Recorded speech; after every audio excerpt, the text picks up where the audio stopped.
Most of the studies that we see about Ebola look at the virus itself. Why did you and your colleagues decide to focus on the mental health of the survivors?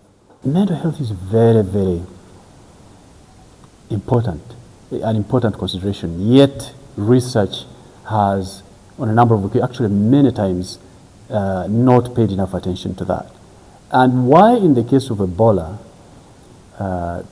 mental health is so important is that the nature of the disease itself is not like many other diseases.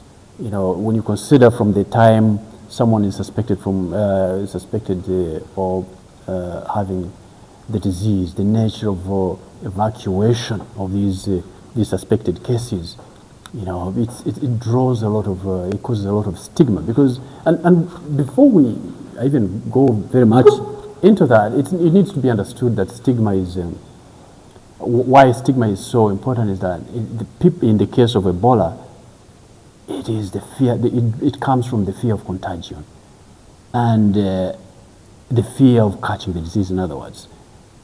Because catching Ebola, unlike many other diseases, is a very serious thing, because it is the risks of dying are very high.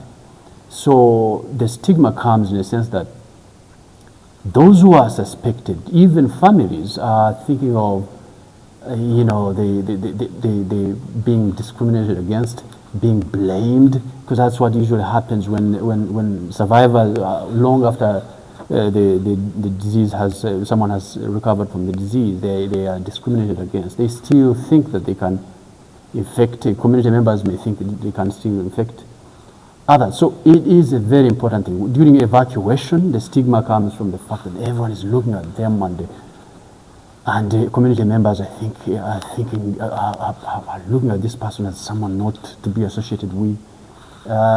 Even during their stay in the isolation center. You know, the isolation center is a place where they hold those suspected cases pending tests.